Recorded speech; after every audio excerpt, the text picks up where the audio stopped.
So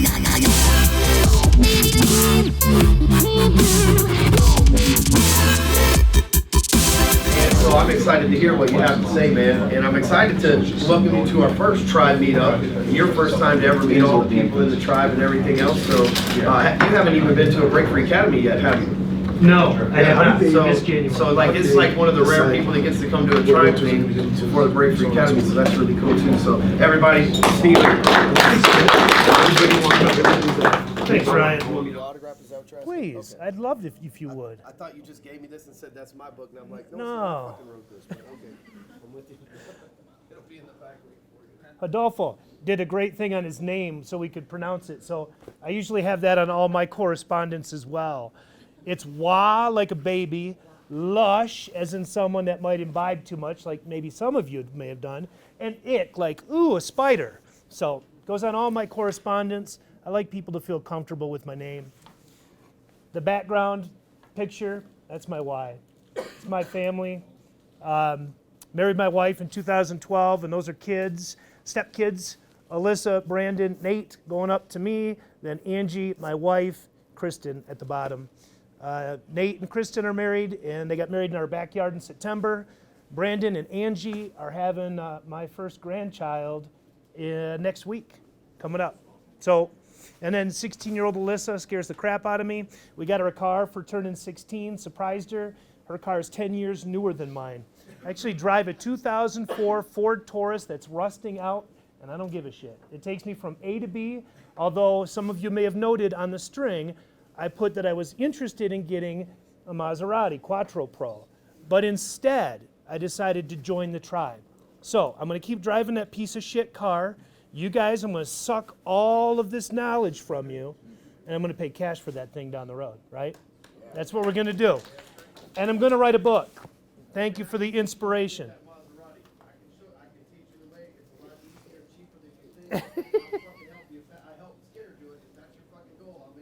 Thank you. I'll take you up on that. I want to write a book. I'm telling you all I'm going to do that. Not want to. I'm going to. I'm not going to try. I'm going to. There is no try. It's do or do not, right? So I love the inspiration. I want to thank all of you. I'm humbled to be up here listening to your stories, your knowledge, your passion. You were incredible, girl. That was awesome. Well done. It's so humbling to be in such greatness. And I was really surprised when I came in on Wednesday night and someone said, it was Stacy Stanley, who unfortunately her back's giving her a hard time. She couldn't join us. She said, what are you going to talk about? What do you mean? What am I going to talk about? I'm there to take notes and listen. She said, well, you're on the schedule. I said, oh, shit. And Ryan, earlier you said something about we're all being judged up here. But the thing about that is I don't feel that way with you guys. In a short time, I haven't been here that long. Some of you I've known longer than others, but I don't. You may judge me, but I don't feel like you're in judgment of me. I'm amazed at some of the people here and the talents, and you're still here learning and paying. 30 years you've been doing this, and you still want to learn and grow. Brandy, successful team. Dre and Megan, unbelievable success. Johnny, Dan ought to be up here. Dan's one of the best known mortgage dudes in West Michigan, doing incredible volume, but he's here. So you got all your successful people, and then you got 23-year-old Yakov here, and 26-year-old Michael in the back, and you got 28-year-old Brent, who might have stepped out for a second. 3 years in the business for you. So you've got this incredible dichotomy, all this broad range of talent, and it doesn't feel like anyone's in judgment of anyone. It feels like we're all here to lift each other up, and that's incredible. And I love the way that you started it, Beth, because it made me feel good about what I was going to maybe talk about, because I've gone through some shit too. Unfortunately, mine was more self-inflicted. And speaking of judgment, Ryan, I was in big-time judgment of you when we first met. I had a hard time. I had a daughter. I was nervous to hit like on Ryan's stuff. You know, the F-bombs and swearing and cursing, and I'm like, I can't have my daughter thinking that, you know, I associate with people like that. I got to be a good role model, set a good example, you know. And you called me back when you may have made the one-to-one contacts with people, and it was March 20th of 2015. We had a conversation. I said, Ryan, I like your stuff. You got all kinds of value, but I'm really nervous about the F-bombs and, associating with you. And I said one post in particular really rubbed me the wrong way. It was fuck the police. I can't believe I just said fuck like that. You're one of us. Hypocrite. Yeah. Oh my gosh. This is recorded, right? Oh shit.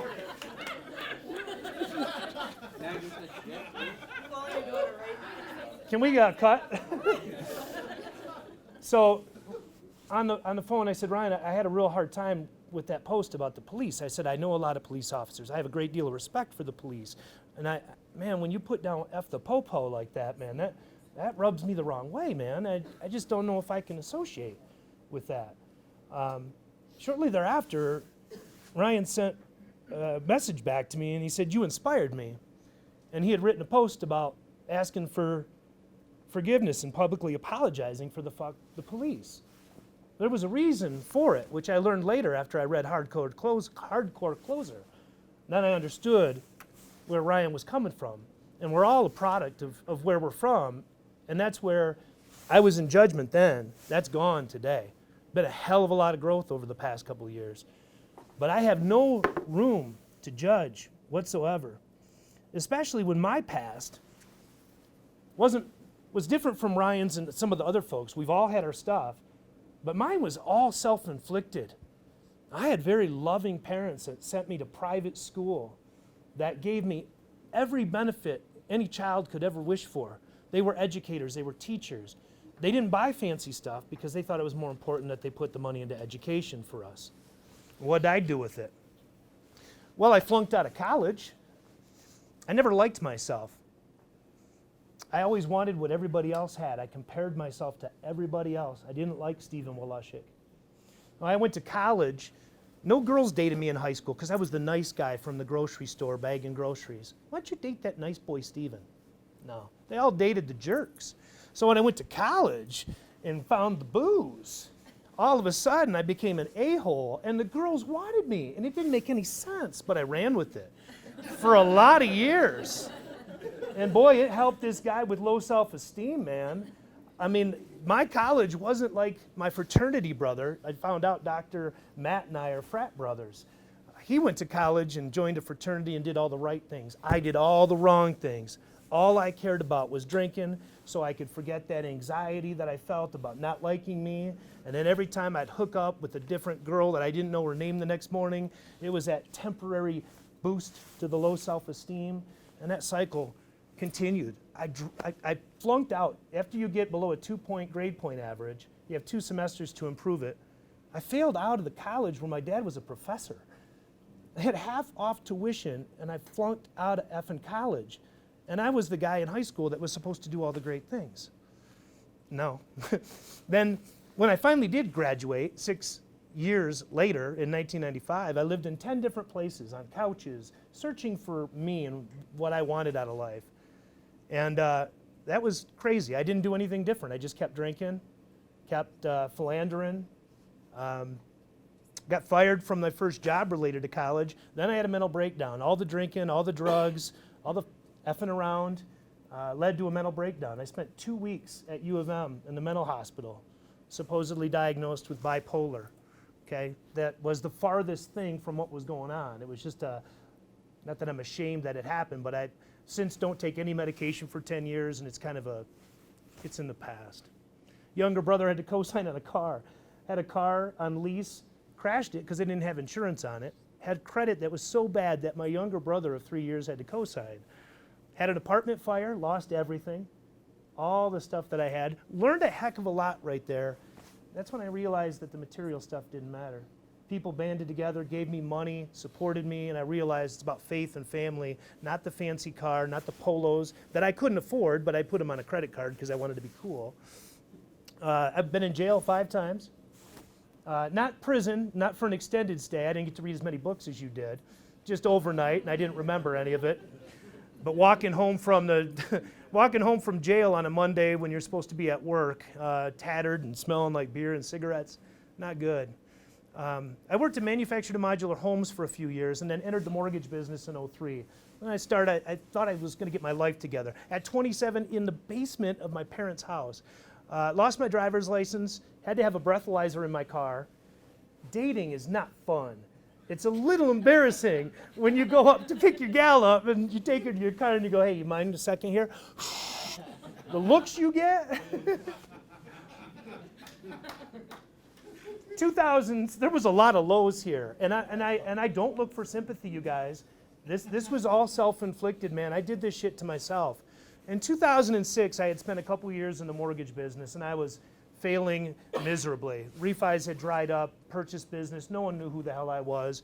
So in November of '06, I went home to my apartment, my single bedroom, 600 square foot apartment. The power was turned off. The power was turned off. It was cold because it was November. So I lit a candle and sat there and cried and then called my dad to ask him if he'd put the security deposit so I get my power turned back on because I didn't have the money on the credit card or anything else for that matter. That was my really low point. I filed a bankruptcy that same month, so 10 years today was when my bankruptcy was discharged. So again, it was self-inflicted, but that's what turned things around though. We talked about it. Sometimes you have to hit a bottom. Some of the most successful people I know have been at a bottom. You almost have to hit that point to start to appreciate the good and start to value the good things that you have. I did. I can't speak for anyone else. I've found a lot of successful people have been inspired by hitting a rock bottom and having no other place to go. Gives you just a different perspective and appreciation for the other stuff. So I never really talk about this, and I was always ashamed of this, but Ryan telling his story in Hardcore Closer and the talk about being authentic and genuine and true to who you are is what really helped me be able to shed that baggage that I've been hanging on to for so long. And I thank you, Ryan, for sharing your story. That let me know it was okay. And I apologize for being in judgment of you back then. I'm not anymore. I'm here. It took a long time. I was a long sail, but I'm really honored to be a part of this and to have the opportunity to tell my story. You're a big part of the changes that I've experienced over the past couple years, and I really thank you for that from the heart. So that's the past. And I don't regret, and I don't look back, and I don't care. I'm here today, who I am today in front of you because of all that stuff. Looking in a rearview mirror doesn't do any good, right? I don't even like to use regret in my vocabulary because if I had made it a left or a right at any other time, maybe I wouldn't be exactly where I am here today, right? Present. So I'm not a big producer like some of you folks are, but we're getting there. Opened a new office in our community for prime lending, and these are some of the side-by-side statistics from 2015 to 2016. There's 8 of us total. We have 2 processors, an LOA, and 5 loan originators, and I still do originate loans, and I'm a production manager. Not huge numbers. It's in Michigan, so you can see it's a fairly low average loan size, but the green, the far right column, is what I'm proud of. 81.2% increase in net income, 45% revenue, and bless you. Bless you again.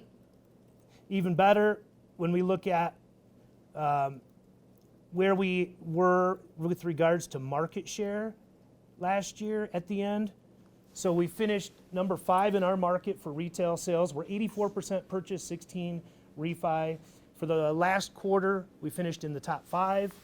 And then for the month of December, we were number 3 in our market. We only entered this market 3 years ago. No one had heard of prime lending in our particular market. So proud of that. The day that we were coming, the day I drove up to Grand Rapids and then bumped into Dan at the airport on the other side of the bar, that day they were putting up a new sign. We got a new office. We outgrew our office of 1,600 square feet. We're at 3,400 square feet. I've got room to put 6 more bodies in place. And this may be cheesy, but it was a cool deal, man. We're on Center Avenue. All the banks, all the credit unions, all the mortgage companies are on Center Avenue. We moved into our office on the 16th, and then they put our sign up, the big old Mo the Buffalo, lighted the sign up, and it was kind of a cool making it, making your waves, kind of getting somewhere. we're not near where we're going to be. We got a whole shitload ahead of us. And you guys, I feel bad because I feel like I'm a sponge taken from all of you, and I don't have a whole shitload to give back yet. But I'm going to be there. I'm going to do exactly what you guys have done in imparting that knowledge on those. And I've tried to spend time with Yakov and Brent and Mike, and when I can, offer whatever value I can. It didn't just happen overnight. It wasn't a flip of a switch. I did some things that have changed things. When I did have the bankruptcy and discharge, I got very frickin' into exactly what I was going to do to get where I wanted to go. I was going to leave the mortgage business. I said, no, we're going to get frickin' in this thing. We're going to make some frickin' goals. I visited realtor open houses, 5 realtors each month, one Sunday. I said I'm going to have lunch with 52 realtors, 52 different realtors this year. So that's 112 realtors that I'm going to come into contact with. All I want is 10% of the business. Took off from there. I started marketing myself back then as the Mishta lender. No one wanted to do bond loans. I got paid less. They were a bitch, and I didn't care because no one else would do them. Is that like a frowny face there, yep. Johnny? Yep. But I did them because I wanted some way to market myself. I don't do them anymore, especially when I know what they do to the P&L. but yeah, no doubt. But so I got very specific. I did SMART goals. I got dialed in. Now the biggest concern for me is helping the people that I've brought on board, the people that I'm now responsible for, make sure that they're successful. And one of the things I think our team's done a good job of is buy-in from everybody. We're all salespeople, and a lot of times in sales it's dog eat dog, and who's number one and who's number two, what are you going to do? I came from bad environments where we were pitted against each other, looking over your shoulder, animosity. I said, no, it's not going to be the way we're going to run things here. So we have a team. I mean, we interview people that we would consider to be a part of our family, and we have an incredible culture. Other lenders have reached out to me, like Johnny said, I don't chase. People look at the post, they see this is a family, it's cohesive, we share each other's stuff, and they come to me and say, man, I wish the credit union was like what you guys had. And just a real quick aside on it, I play soccer with this gal, co-ed. She's this tough girl. And she showed up at my office unannounced one day. And I said, hey, how you doing? What's going on? No idea why she'd show up. I don't know her much more than just playing soccer. I asked her to come into my office, and she started bawling. I'm just like, whoa. And I picture her as just being this tough gal. She's taken a soccer ball to the face, I don't know how many times, and never cried. And she just started bawling. She said, Stephen, I work in a horribly toxic environment. And I see your positive post, and I see the positive energy. I see that you're opening a new office. Would you hire me? I was just like, whoa, man. My heart just was like, wow. I didn't know what to say, except, what are your skills? What can you do for us? Needless to say, we didn't hire her, but I've offered her access to my network and to help her build a resume and LinkedIn. And that's where I am today. Not the person that was so concerned about me and all about me, but someone who really wants to, bless you, serve others. That's what it's all about. And it's really humbling to be up here, especially with all the knowledge bombs that you guys have dropped. And it's amazing. I missed you earlier. I was promoting your book. Anybody that hasn't done the WIT thing on his book, I did a Facebook post earlier. Hit like, share that shit. I did it on Instagram too, where I learned the hyperlinks don't work because I put a bit.ly in there. I want to get that book going, man, because you offered a lot of great shit in there. And my inspiration, I'm going to do a book too. So, yeah, you're welcome, brother. I don't know what I got for time. I've been rambling on here. I didn't know I was speaking, so I really didn't have a specific agenda. I kind of threw some stuff together. Does anybody have any questions at all? Yeah, so my first quote-unquote mortgage job was at Prime Lending. And my family still works there. And Rosanna, it was back when she owned it. And there was about 6 loan officers. This was in 1994. And her daughter, Dawn, is my age. And so Dawn would work the front desk answering the phones and stuff like that after school. And I would come in and work the file room. And like, I don't even know how to math or alphabetize. I fucked up their whole file room. I lasted I And I now know the mortgage business, knowing how important that was. They had the wrong man for the job. You know what I'm saying? But I made like one of my closest friends, a guy named Mike Wolf, and we own a real estate business together. And he was their top producer for many years. But because of Prime Lending, I've had a lifelong relationship with him. You know, he's the guy that I partner with now to flip houses and stuff like that. So, let's actually my uncle, just like one other like weird fact is, my uncle actually is the guy that bought them and took them from being a public company. He owns, I believe it is Southwest Securities that bought the whole, yeah, so that's my uncle's company. And yeah, who the fuck knew that, right? So, but anyway, so like I have a nice little family history with your company there, so. Well, when I went to sales rally in January, which is why I missed the last Break Free, Ryan Swindle came up to me, he says, hey, I didn't know you know Stuman. He says, yeah, I used to work for Stuman. So he had a lot of ties over there. I used to put a lot, he was my processor, that guy, I think he is a good dude. Thanks for dealing with my personal story. That didn't offer a whole lot of value to guys, but I'm here. I hope to offer more value as I become more comfortable with everybody.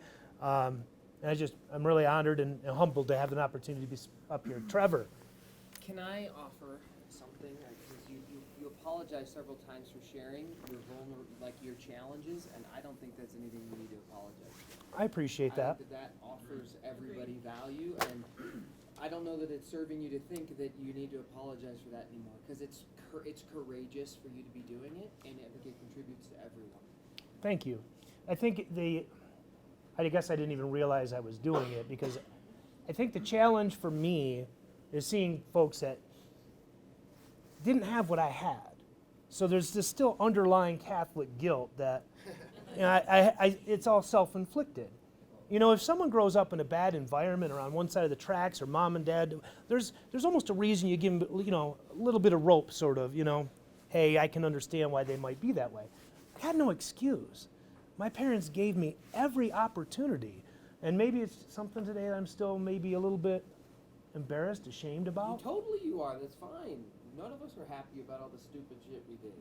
But I'm to a point now where I can put it up in bullet points. Yeah, it's huge. I mean, that, like you said, it's cathartic, man. I'm so much happier today that shit's not wearing me down. I carried that like a weight. And now, hell, fuck it, it's who I am. I did it again. I said it again. No. Forgive me, Father, for I have sinned. Thanks, Trevor, I appreciate that. Hey, so here's how you're gonna get this car that you want. So you have a talent not everybody in the room has, and you're an entertaining fella. I told everybody you're going to be a ball of energy, but I've never seen you in action. But you have the gift, right? You can make a group of people laugh. And Josh and we were talking the other day. It's like if you can make them laugh, you can you can close them. And that's like one of the key points of being a good salesperson is getting the crowd engaged and laughing and moving their emotions that way. And you're good at that, just naturally telling your story. You're like a natural, energetic, funny storyteller. So I believe you should be putting on live events for agents and stuff, and following, like you've seen so many people in this room have success. But I think that you actually will not only teach them like maybe lead gen or some follow-up process or whatever, but I think they'll actually like coming and listening to Steve talk, because they'll say, you know what, man, he's not boring like the rest of them. He makes you laugh. He's like an honest person, and he's real, and he's entertaining, and you have that gift, man. Don't hold back on that. Maserati costs you about $800 down and $800 a month, man. So you close one person once a month from one of those speaking events, and you can have the same car. I actually called. I was going to go to Indy. I was telling Casey and Michael about it, right? That I was going to go down there. I had already worked out the payment plans. It was $800 or $900 is what it wound up being. I said, no, I'm going to join the tribe, man. That's going to be a better thing for me in the long run. Forget the instant gratification. It'll come. You surround yourself with great people like all of you are. I got nowhere to go but up, right? I've been at the bottom. Thank you guys. It's been an amazing couple of days. I appreciate everything. So cool. Now we get to hear a real entertainer and some good content again with Jim. Sorry.